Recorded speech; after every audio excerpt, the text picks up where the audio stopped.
آپ نے دیکھا کہ وہ وضاحتیں کر رہے تھے. کہنے کے لیے انہوں نے کہا کہ میں پریشر نہیں لیتا, میں دباؤ نہیں لیتا, لیکن 1 گھنٹے تک وہ اور attorney general government of Pakistan کے نمائندہ ہیں, اٹارنی جنرل اور وہ ایک دوسرے پنگ پونگ کھیلتے رہے, یہ بات ادھر کریں وہ ادھر بات کریں. ٹوٹلی 1 گھنٹے کی قاضی صاحب کی جو ابتدائی سپیچ تھی اس کا مقصد صرف ایک تھا کہ وہ اپنی وضاحت پیش کر رہے تھے, اپنے آپ کو کلیئر کرنے کی کوشش کر رہے تھے, اور گورنمنٹ آف پاکستان شہباز شریف صاحب کو کلیئر کرنے کی کوشش کر رہے تھے. اس کے علاوہ کچھ نہیں تھا. لیکن اس کے بعد جب جسٹس منصور علی شاہ بولے, جسٹس اطہر من اللہ بولے اور باقی جج صاحبان 1-1 منٹ بولے, اطہر من اللہ کی 1 منٹ کی سٹیٹمنٹ اور منصور علی شاہ کی 1 منٹ کی سٹیٹمنٹ قاضی صاحب کے 1 گھنٹے کی سپیچ کے اوپر حاوی تھی. اب دیکھتے ہیں کہ قاضی صاحب کے لیے مسائل کیا ہیں. 3 مسائل ہیں قاضی صاحب کے لیے. ایک مسئلہ ہے ان کا عوامی دباؤ, جسے وہ سوشل میڈیا کا دباؤ کہہ رہے ہیں, وہ ہے. اور دوسرا ان کے مسئلہ ہے اسٹیبلشمنٹ کو کس طرح اس معاملے سے ان کے ساتھ کیا سلوک کرنا ہے, اور پھر گورنمنٹ. اب قاضی صاحب جو عوامی دباؤ کی بات کرتے ہیں, سماجی دباؤ کی, سوشل میڈیا کے دباؤ کی, وہ دور چلا گیا جب ہم سنتے تھے کہ جج صاحبان صبح اخبارات تک نہیں پڑھتے اور ٹیلی ویژن تک نہیں دیکھتے, اس وجہ سے کہ اگر ٹیلی ویژن پر دیکھیں گے یا ٹیلی ویژن پہ جو ڈسکشن ہوتی ہیں یا اخبارات پڑھیں گے تو اس میں آرٹیکل پڑھیں گے, خبریں پڑھیں گے, جو وہاں لوگوں کی آراء ہوں گی وہ پڑھیں گے, تو اس سے ان کا اثر انداز ہو سکتی ہے وہ رائے ان کے اپنے مائنڈ پہ, اور کیس کی ہیئرنگ ایفیکٹ ہو سکتی ہے. وہ جج صاحبان اتنے آنیسٹ ہوتے تھے کہ وہ بالکل فریش مائنڈ کے ساتھ آتے تھے, صرف فوکس کرتے تھے فیکٹس پہ, اور جس طرح کیس چل رہا ہوتا تھا اس پہ دیکھتے تھے, اور قانون قاعدے کی نظر میں, آئین کی نظر میں فیصلہ سناتے تھے, اخبارات تک نہیں پڑھتے تھے. اب قاضی صاحب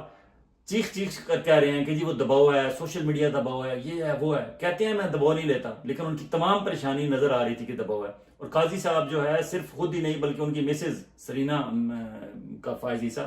اللہ انہیں زندگی دے, وہ بھی بڑی ایکٹیو ہیں. اور قاضی صاحب نہ بھی دیکھیں تو وہ ٹیلی ویژن دیکھ لیتی ہیں, اخباریں پڑھ لیتی ہیں, ٹویٹس دیکھ لیتی ہیں, اور وہ قاضی صاحب کے پہ اثر انداز ہو جاتی ہیں. قاضی صاحب اس وقت فلی انڈر پریشر ہیں سوشل میڈیا کے, اور سوشل میڈیا پہ آپ کو پتا ہے میجورٹی جو ہے وہ عمران خان کے حق میں ہے, عمران خان کے موقف کے حق میں ہے, اور قاضی صاحب کو وہاں مشکلات پیش آ رہی ہیں. اور جو یہ 6 ججز نے لیٹر لکھا ہے اس میں بھی اکثریت لوگ 6 ججز کو ہی ہیرو, قوم کا ہیرو قرار دے رہے ہیں کہ بالآخر کسی نے تو آواز اٹھائی, کسی نے تو کہا کہ ہمارا گلا دبایا جا رہا ہے, کسی نے تو کہا ہماری آزادی سلب کر لی گئی ہے, اور انہوں نے ود ایویڈنس کہا. تو قاضی صاحب کے لیے یہ پریشر ایک تو بنا ہوا ہے. دوسرا, قاضی صاحب کے لیے اسٹیبلشمنٹ کی طرف بات کرتے ہوئے قاضی صاحب کے پر جلتے ہیں. قاضی صاحب کا وہ جتنا ایک لبادہ انہوں نے اوڑا ہوا تھا سول سپریمیسی کے چیمپئن کا, وہ سارا اتر گیا ہے ٹوکن والے پینٹ کی طرح. اور قاضی صاحب لیکن اس عرصے کے دوران قاضی صاحب ایک بندے کو نہیں بھولتے, فیض حمید کو. جہاں جنرل فیض حمید کے حوالے سے کوئی بات آئے, ایک دم قاضی صاحب کا جو وہ پرانا سول سپریمیسی کا چیمپئن کا جو وہ انہوں نے اپنے اوپر ایک ملمہ کاری کی ہوئی ہوتی ہے, وہ فوراً آ جاتی ہے, اور قاضی صاحب کہتے ہیں جی کہ ایکس جرنیلوں نے یہ کیا. آج جو جرنیل ہیں عاصم منیر صاحب چیف آف آرمی اسٹاف, اور ان کے DGISI جنرل ندیم انجم صاحب, ان کے بارے میں قاضی صاحب کے پر جلتے ہیں, ان کا ذکر نہیں کرتے. لیکن پرانی کوئی بات کی جائے قمر جاوید باجوہ دور کی یا فیض حمید دور کی, یا اس وقت جو وزیر قانون تھے فاروق نسیم وغیرہ, جو انہوں نے ان کے خلاف قاضی صاحب کے خلاف کیا, وہاں قاضی صاحب کی وہ رگ پھڑکتی ہے. لیکن موجودہ کے بارے میں نہ, بالکل بہت مشکل ہے. اور پھر قاضی صاحب کا ایک اور مسئلہ ہے, قاضی صاحب کا سب سے بڑا مسئلہ ہے حکومت کا کس طرح بچانا ہے. پوری کوشش ہے ان کی کہ شہباز شریف کی طرف انگلی نہ اٹھے, پوری کوشش ہے ان کی کہ حکومت بچ جائے. کیوں؟ کہ وہ لندن پلان انہیں یاد آتا ہے, ہائے وہ توسیع, وہ ایکسٹینشن, وہ جو ٹینیور پوسٹنگ 3 سال کی ملنی ہے قاضی صاحب کو, جو مبینہ طور پر ان کا ایگریمنٹ ہے میاں نواز شریف اینڈ شہباز شریف وغیرہ کے ساتھ. تو وہ ان کو کھٹکتی ہے کہ اگر یہ جس طرف یہ 6 ججز لے کے جا رہے ہیں معاملے کو, اور جس طرح ہیئرنگ جا رہی ہے, اور پبلک کا پریشر ہے, اور سوشل میڈیا کا پریشر ہے, اور وکلاء کا پریشر ہے, اور کمیشن بنایا, کمیشن پہ کوئی کھڑا ہونے کے لیے تیار نہیں ہے, وہاں بدنامی ہوئی, بے عزتی ہوئی. اور یہ جس طرح جج صاحبان کا موقف, اب 7 جج صاحبان نے جس طرح کے ریمارکس کورٹ میں پیش کیے, فوری طور پر انہوں نے اطہر من اللہ صاحب کو لمبی بات نہیں کرنے دی. انہوں نے کہا میں انڈورس کرتا ہوں, فوراً انہوں نے اطہر من اللہ کی بات کو انڈورس کر دیا. اور وہ بھی ان کے لیے ایک پریشانی ہے کہ یہ جج صاحبان ایٹ ڈسٹنس کیوں جا رہے ہیں, میرے سے دور ہو رہے ہیں یہ جج صاحبان. تو انہیں یہ بھی پریشانی ہے کہ میری 7 رکنی بھی میرا وہاں دال نہیں گل رہی. اب وہ شاید فل کورٹ کی طرف جائیں گے, اور لگ رہا ہے کہ فل کورٹ پہ بھی ان کی دال نہیں گلے گی, اور میں بھی اگر انہوں نے جب سمجھا کہ دال نہیں گل رہی تو وہ درمیان میں سے اٹھ بھی سکتے ہیں کورٹ میں سے, اور میں بھی اٹھتے ہوئے 1-2 اور کو بھی اٹھا کے لے جائیں. لیکن بھاگنا پڑے گا قاضی صاحب کو, اور اگر نہ بھاگے تو فیصلہ کم از کم ان کے خلاف نظر آتا ہے. اگر فیصلہ ان کے خلاف نہ بھی آئے, کم از کم ریمارکس اتنے اس کی ہیئرنگ کے دوران ان کے خلاف اور 6 ججز کے حق میں آ جائیں گے کہ فضا ایسی بن جائے گی کہ قاضی صاحب کے پاس کوئی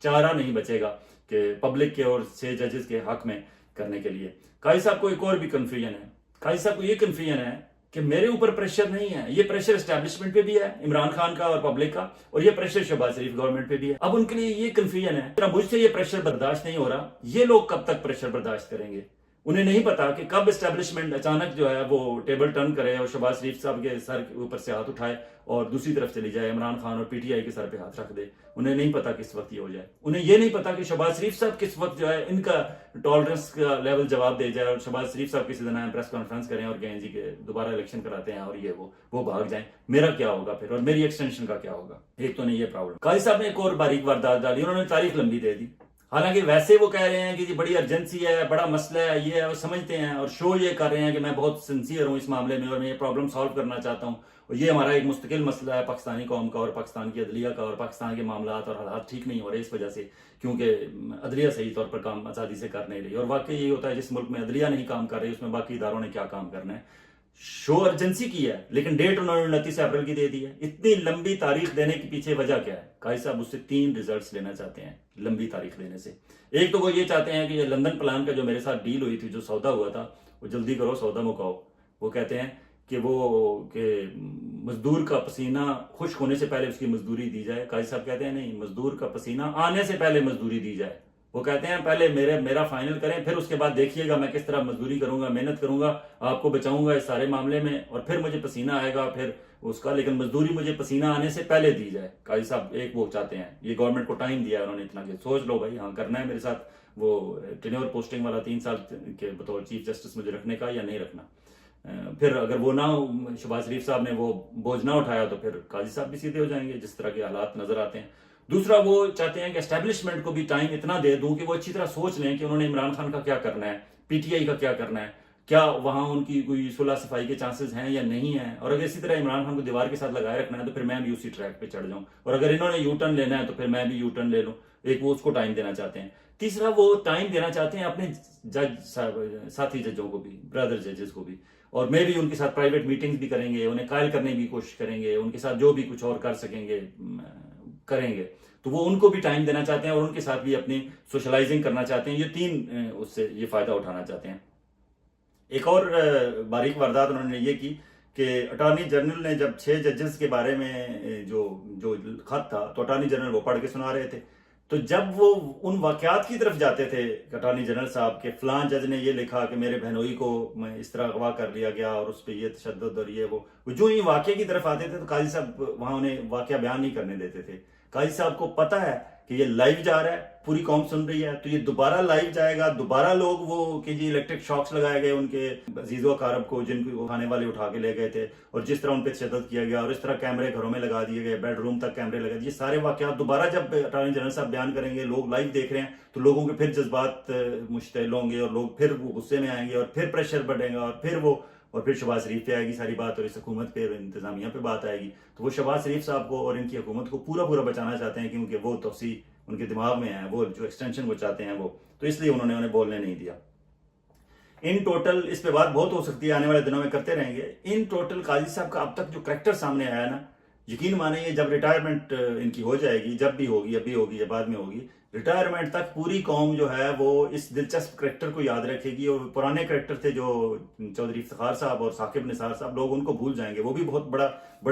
بڑا کریکٹر تھے لیکن ان کو لوگ بھول جائیں گے، لوگ اس کریکٹر کو ہی یاد رکھیں گے۔ آگے بات کرتے ہیں جی کہ ایک وزارت داخلہ نے کمال کیا ہے۔ چیف جسٹس اسلام آباد ہائی کورٹ کے پاس ٹویٹر کے بندش کا کیس لگا ہوا تھا اور وہاں وزارت داخلہ کے ایک جوائنٹ سیکرٹری صاحب پیش ہو گئے، حالانکہ بلایا سیکرٹری کو تھا، وہ نہیں آئے، سینئر ایڈیشنل سیکرٹری نہیں آئے، ایڈیشنل سیکرٹری نہیں آئے، ایک جوائنٹ سیکرٹری کو انہوں نے بھیج دیا،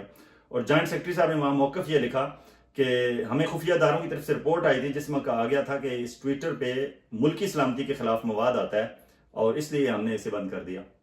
اب یہ تسلیم کر لینا گورنمنٹ آف پاکستان کا کہ ہاں ہم نے ٹویٹر بند کیا ہے، تو ایکچولی آپ تسلیم کر رہے ہیں کہ ہم نے اظہار رائے کی آزادی پہ پاکستان میں قدغن لگا دیا۔ اب internationally where do you stand, آپ کہاں اسٹینڈ کرتے ہیں، ان کو کوئی احساس نہیں ہے کہ یہ جو سٹیٹمنٹ گورنمنٹ آف پاکستان دے رہی ہے عدالت میں جا کے، اس کا مطلب کیا ہے۔ لیکن وہاں جسٹس عامر فاروق صاحب نے بھی صرف بڑھ کے ماری ہیں کہ یہ کیا ہے، یہ کیسے ہوتا ہے، یہ سیکرٹری داخلہ کو بلا لیں، یہ کر لیں، وہ کر لیں، لیکن تاریخ انہوں نے 17 اپریل کو دے دی ہے، تھوڑا سا ٹائم دیا، حالانکہ انہیں وہاں آرڈر دینا چاہیے تھا کہ ٹویٹر کھولیں اور فلاں تاریخ کو آ کے سیکرٹری داخلہ میں وضاحت کریں۔ آپ اگر سمجھتے ہیں کہ یہ زیادتی ہوئی ہے، یہ غلط بند کیا ہوا ہے، اظہار رائے کی آزادی ہونی چاہیے، ہر آدمی کو اظہار رائے کی آزادی ہے تو پھر آپ کھلواتے، آپ کہتے کہ جی ٹویٹر کی بندش ختم کریں، کھولیں اور میرے ساتھ آ کے وضاحت کریں مجھے کہ کیوں آپ نے اتنے دن بند رکھا. لیکن انہوں نے نہیں، انہوں نے کہا ٹھیک ہے بند رکھا ہوا ہے تو رکھیں. بڑکیں قاضی جسٹس عامر فاروق صاحب نے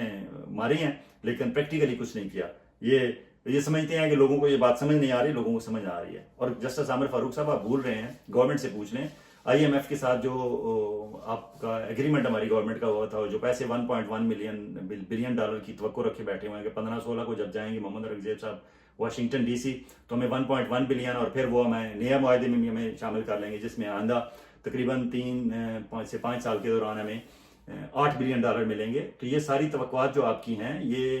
اس میں ایک اظہار رائے کی آزادی بھی ایک اس میں شک تھی IMF کی. وہ دیکھیں گے کہ اظہار رائے کی آزادی پاکستان میں ہے یا نہیں ہے، فریڈم آف ایکسپریشن ہے یا نہیں ہے.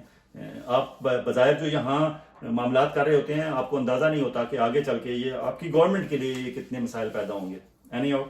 PTI والوں کے بارے میں ایک خبر آئی ہے کہ PTI والوں نے ان کی باقاعدہ تربیت کا سلسلہ شروع ہو گیا ہے اور بہت اچھا کام کیا ہے علیمہ خان صاحبہ نے کہ انہوں نے جتنے PTI کے جو لوگ اریسٹ ہو گئے تھے 9 مئی کے بعد وہ رہا ہو کے اب آہستہ آہستہ آ رہے ہیں. تو جتنے لوگ رہا ہو کے آئے تھے لاہور سے یا پنجاب بھر سے جو پہنچ سکے، ان کے اعزاز میں علیمہ خان صاحبہ نے افطار ڈنر دیا ہے، شاید زمان پارک میں دیا ہے یا کہاں، لیکن لاہور میں تھا وہ. اور وہاں وہ سارے لوگ وہاں آئے اور ان کا جوش جذبہ جو ٹیلی ویژن پر اور سوشل میڈیا کے ذریعے پبلک ہوا ہے، لوگوں نے دیکھا ہے، اس سے لگتا ہے کہ لوگوں کے جذبات ابھی تک پہلے سے زیادہ چارجڈ ہیں وہ. اور لگتا ہے کہ یہ پاکستان تحریک انصاف باقاعدہ اب ایک سیاسی جماعت کے طور پر سامنے آ رہی ہے. اس سے پہلے تک شاید ان کے بارے میں یہ تاثر نہیں تھا. جس طرح لیڈران کی تربیت ہو رہی ہے، عمران خان ظاہر آبویسلی جیل میں، ان کی بھی ایک سیاسی قیاد کے دوران ایک خاص قسم کی تربیت بندے کی ہوتی ہے. شاہ محمود قریشی صاحب کی، پرویز الہی صاحب کی، ان سب لوگوں کی جو بروپوش ہیں، جو بیہائنڈ دی بار ہیں، جو پریس کانفرنسز کے معاملات سے گزرے ہیں، جہاں سے یہ گزرے ہیں، یہ پولیٹیکل پارٹی کے طور پر ان کی ٹریننگ اچھی ہو رہی ہے. اور یہ جو ورکرز کا اب جو ہے ان کے ورکرز نے بھی جیل کاٹ لیا اور ابھی بھی ان کے جذبے جوان ہیں، تو یہ بھی ان کی تربیت یافتہ سیاسی کارکن پارٹی پاکستان تحریک انصاف کو مل رہے ہیں. یہ ایک اچھی بات ہے. اور ایک اور اچھی بات اس میں یہ ہوئی ہے کہ جو فیاض الحسن چوہان اور فردوس عاشق اوان اور اس طرح کے جو لوگ تھے، ناپسندیدہ قسم کے کریکٹر تھے، جو پاکستان تحریک انصاف کی حکومت میں ہوتے بھی تھے تب بھی ناپسندیدہ ہوتے تھے، لوگ انہیں نہیں سنتے تھے. وہ جس طرح کے، اور اون چودھری جیسے لوگ جنہوں نے باقاعدہ دوسری طرف سے پیسے پکڑ لیے ہیں، فیورز پکڑ لیے ہیں، سیٹیں پکڑ لی ہیں، عہدے پکڑ لیے ہیں، ذمہ داریاں پکڑ لی ہیں اور سودے کر لیے ہیں، ڈیلنگز کر لی ہیں، اور روزانہ صبح دوپہر شام کھل کے عمران خان کے خلاف اور عمران خان کی پارٹی کے خلاف بول رہے ہیں، ان کا بھی فیصلہ ہو گیا ہے. تو تقریباً تھوڑی سی تطہیر ہو گئی ہے، صفائی ہو گئی ہے PTI کی. تو PTI کو فائدہ ہی ہے. اور پھر آگے ایک ساؤتھ ایشین میگزین ہے، میں ابھی اسکرین پہ آپ کو دکھاؤں گا. ساؤتھ ایشین میگزین والوں نے ٹائٹل اپنی سٹوری چھاپی ہے اور اس کا نام انہوں نے لکھا ہے فرام 47 ٹو فارم 47، کہ 1947 سے لے کر فارم 47 تک کا ہمارا جو پاکستان کا سفر ہے، یہ کل کہانی ہے. یہ فارم 47 کا جو سفر ہے اس میں اندیا مل رہا ہے، کوئی اشارے مل رہے ہیں کہ شاید یہ سفر اب واپسی کی طرف جانے لگا ہے. کیوں کہ اس وقت تو جس طرح جلدی طور پر انہوں نے جس طرح راتوں رات کر لیے، فیصلے تبدیل کر لیے، فارم 45 کو سائڈ پہ پھینکا، 47 نئے فوجدری کی نئے بنائے اور الیکشن کمیشن آف پاکستان نے اناؤنس کر دیا کہ فلاں حلقے میں فلاں جیت گیا. اس کی بیس پہ نوٹیفیکیشن بھی ہو گئے، انہوں نے اسمبلی میں آ کے حلف بھی اٹھا لیے، پھر ری کاؤنٹنگ میں بھی کر لی جتنی گڑبڑ کرنی تھی. ان کے ووٹ جو ہے وزیر اعظم کے حق میں استعمال بھی کر لیا، پھر ان کے سب کے ووٹ جو وہاں MNA پہنچے اور وہاں ان کے ووٹ پھر صدر پاکستان کے لیے بھی استعمال ہو گئے. پھر یہ سارے فارم 47 والے ووٹ کی بنیاد پہ مخصوص نشستوں کی بھی ووٹنگ ہو گئی، اس کو تیسری دفعہ بھی استعمال کر لیا، اور چوتھی دفعہ انہی MPAs اور MNAs کے ووٹوں کو سینٹ کے لیے بھی استعمال کر لیا، اور اب یہ 5ویں دفعہ انہی فارم 47 کے دھاندلی زدہ لوگوں کو، ایک ناکام ہوئے لوگوں کو کی جیلی جیت کی بنیاد پہ 5ویں دفعہ چیئرمین سینٹ اور ڈپٹی چیئرمین سینٹ کے لیے بھی یہی استعمال ہوگا. تو جتنی دفعہ اس کو استعمال کرنا تھا انہوں نے کر لیا. اب کیونکہ اب الیکشن ٹریبونل سے اور کورٹس کے پاس معاملہ چلا گیا ہے، تو اب وہاں واپسی کا سفر اس کا شروع ہونا ہے، کیونکہ یہ سٹینڈ نہیں کر سکتے کسی عدالت میں جتنی انہوں نے فورجری کی ہوئی ہے. فار ایگزامپل اگر ایک حلقے میں 10,000 سے ایک بندہ جیت رہا تھا، تو آپ نے جو جیتنے والا تھا PTI کا، اس آپ نے 10,000 اور اس کے ریجیکٹ کر دیے، اور دوسرے والے کے آپ نے اس کو 500,000 سے جتوا دیا مسلم لیگ نون والے کو. اب وہ سارے جب کورٹ میں جائیں گے، جب ان کا فورنزک آڈٹ ہوگا، اور 10 روپیہ فی ووٹ فورنزک آڈٹ کی فیس ہوتی ہے جو ہر کینڈیڈیٹ پے کرنے کے لیے تیار ہے، جب وہ فورنزک آڈٹ ہوگا اور وہاں سے پتہ چل جائے گا کہ یہ موریں بعد میں لگائی گئی ہیں اور یہ موریں پہلے لگی ہوئی تھی، تو پھر یہ سارے کیسز واپس ہوں گے. فار ایگزامپل NA 81 گجرانوالہ کا کیس ہے، اس کا گزشتہ روز لاہور ہائی کورٹ نے نوٹیفیکیشن جو ہے جیتا ہوا جو مسلم لیگ نون کا اطہر قیوم نعرہ تھا کہ اظہر قیوم نعرہ، ان کی جیت کے نوٹیفیکیشن پر عمل درآمد روک دیا ہے لاہور ہائی کورٹ نے، اور بلال اعجاز ورک جو پی ٹی آئی کے وہاں جیتے ہوئے تھے، اور یہ 7,000 ووٹوں سے جیتے ہوئے تھے، اور بعد میں دوبارہ گنتی میں ان کے 10,000 ووٹ جو ہے ریجیکٹ کر دیے گئے اور انہیں ہروا دیا گیا. اور یہ وہاں سے اگر اس کا نوٹیفیکیشن ہو گیا کہ روک دیں اس پر عمل درآمد، اور آبویسلی اب ڈیٹیل میں جب ڈیسیژن اس پہ بحث ہوگی یا انویسٹیگیشن ہوگی تو چانسز ہیں کہ یہ جیت جائیں گے NA81 سے پی ٹی آئی کے بلال اعجاز ورک. اسی طرح کے اور حلقے جو ہیں وہ ایک ایک کر کے، تو اب لگتا ہے کہ یہ فارم 47 کا واپسی کا سفر بھی شروع ہونے والا ہے. آگے جی کابینہ کے اجلاس کی بات کرتے ہیں. شہباز شریف صاحب نے کابینہ کا اجلاس کیا ہے، رسمی کا اجلاس تھا اور ماتمی سے اجلاس کیا لیں اسے، کہ اس میں کوئی خاص جس طرح کے باقاعدہ جو گورنمنٹ ہوتی ہے، جو میں نے بہت عرصہ کیبنٹ کو بھی بطور رپورٹر کور کیا ہے، پرائم منسٹر نواز شریف کو بھی بطور رپورٹر کور کیا ہے، بینظیر بھٹو جب پرائم منسٹر تھیں انہیں بھی ایز اے بیٹ رپورٹر کور کیا، تو مجھے پتہ ہے کیبنٹ کی میٹنگز کس طرح ہوتی ہیں اور کیبنٹ پرائم منسٹر کا وہاں کس طرح کیا پرفارمنس ہوتی ہے. بہت بھرپور اجلاس ہوتے ہیں، 2-2 3-3 4-4 گھنٹے کے اجلاس ہوتے ہیں، اور لمبا چوڑا ایجنڈا ہوتا ہے جس میں بہت اہم فیصلے ہوتے ہیں. لیکن یہ جو ابھی آخری اجلاس ہوا ہے کابینہ کا شہباز شریف صاحب کا، اس میں 1-2 ایجنڈا آئٹم ایسے تھے جو واقعی کابینہ کے ایجنڈا آئٹمز لگتے تھے. ادروائز وہاں مورائل انتہائی ڈاؤن تھا شہباز شریف صاحب کا، ان کی پوری کیبنٹ کا ڈاؤن تھا. شہباز شریف صاحب صرف وضاحتیں کرتے رہے وہاں، اور انہوں نے کہا جی کہ ہم نے چیف جسٹس آف پاکستان سے جو ملاقات میں نے کی تھی وہ میں نے کیوں کی، اس کی وضاحت کی انہیں، کیونکہ آبویسلی انہیں نظر آ رہا ہے کہ انہوں نے غلط کام کیا اور اس کی شاید انہیں بھگتنا پڑے. انہیں لگ رہا ہے کہ انہوں نے غلط کام کیا اور اس کی انہیں بھگتنی پڑے گی آگے چل کے. تو ابھی وضاحت انہوں نے اپنی کیبنٹ کو بھی پیش کی اس کی. پھر انہوں نے وہاں یہ وضاحت کی کہ صدق جیلانی صاحب کو ہم نے ان سے بات کی تھی تو وہ انہوں نے ایکسیپٹ کر لیا تھا کمیشن کی سربراہی، اس کے بعد انہوں نے انکار کیا. اب ایک اور انہوں نے یہاں اس میں یہ کیا کہ PIA کی نجکاری پہ انہوں نے زور دیا کہ یہ ہم فوری طور پر کرنے لگے ہیں. 3 جون شاید اس کی نیلامی کی ڈیٹ آ گئی ہے، اور اس سے پہلے یہ جو مین ایئرپورٹس ہیں ہمارے چلتے ہوئے ایئرپورٹس، لاہور ایئرپورٹ، اسلام آباد ایئرپورٹ، کراچی ایئرپورٹ، جہاں سے اچھا بزنس سول ایویشن اتھارٹی والے اٹھاتے ہیں، ان کی پرائیویٹائزیشن کا کام انہوں نے کہا ہم نے تیز کر دیا ہے. اور ترکی کی کمپنیوں کو ہم دعوت دے رہے ہیں کہ وہ آئیں اور وہ اس میں دیکھیں ہمارے ایئرپورٹس اور لے لیں جو اٹھانا ہے اٹھا لیں. اب دیکھ لیجئے گا اس کی بیک اینڈ پہ اگر اب چیک کیا جائے تو سلمان شہباز صاحب اس وقت ترکی پہنچ چکے ہوں گے، اور وہاں وہ ترکی کی کمپنیوں کے ساتھ ان کے معاملات بیک اینڈ پہ انہوں نے شروع کر دیا ہوں گے. اور میں بھی چائنا کا بھی وہ وزٹ کریں تو سلمان شہباز وہ نوجوان ہے ان کی فیملی کا جو بیک اینڈ پہ بیٹھ کے یہ سارے سودے کرتا ہے، اور وہ جو لٹو اور پھٹو یہ وہ دور شروع ہونے والا ہے، کیونکہ انہیں کوئی پتہ نہیں کس وقت ان کی حکومت ختم ہو جائے. تو یہ کہتے ہیں جاتے جاتے جو چیز بیچنی ہے گھر کی، جو سامان بیچنا ہے، جس طریقے سے بیچنا ہے، جتنے ہونے پونے دموں بیچنا ہے، اپنے لوگوں کو بیچنا ہے، جو فائدے اٹھانے ہیں مالی اٹھا لیں کر لیں، یہ وہ کرنے لگے ہیں. اور والٹن ایئرپورٹ کا تو قصہ آپ نے سنا ہی ہوگا کہ والٹن ایئرپورٹ جو لاہور کے بالکل وسط میں ہے، انتہائی قیمتی اربوں روپے کی زمین ہے، اس کو 350 ارب روپے کا جو private aircraft owners and operators association ہے ان کا باقاعدہ سرکولیٹ کر رہا ہے سوشل میڈیا پہ لیٹر. انہوں نے کہا ہے کہ یہ اتنی مہنگی زمین تھی، 350 ارب روپے کی زمین ہے، اور جو انہوں نے 50 ارب میں بیچ دی ہے، اور اس کے اگینسٹ انہوں نے مریدکے کے پاس ایک کھلی زمین لے لی ہے جو انتہائی سستی زمین ہے. آبویسلی والٹن ایئرپورٹ بالکل شہر کے اندر تھا، اسے باہر موو ہونا چاہیے تھا. موو ہونا تو اچھی بات ہے، اچھا فیصلہ ہے، باہر جانا چاہیے. پتہ نہیں اب مرید کے کتنے دور گئے ہیں اور وہاں بھی کل تک شہر آباد ہو جائے گا، پھر اس کا کیا ہوگا. لیکن وہاں سے زمین کی خریداری اور زمین کے جو بھی معاملہ ہے وہاں سے بھی کمیشن مافیا جو ہے اپنے پیسے بنائے گا. اور ادھر سے یہ جو 50 ارب میں بیچ کے گئے ہیں یہ 350 ارب ان کا اندازہ ہے کہ، اور اگر یہ اوپن آکشن ہوتی تو میں بھی یہ 350 ارب سے بھی آگے نکل جاتی والٹن ایئرپورٹ کی زمین. لیکن یہ لٹو پھٹو گروپ یہ واردات کر رہا ہے.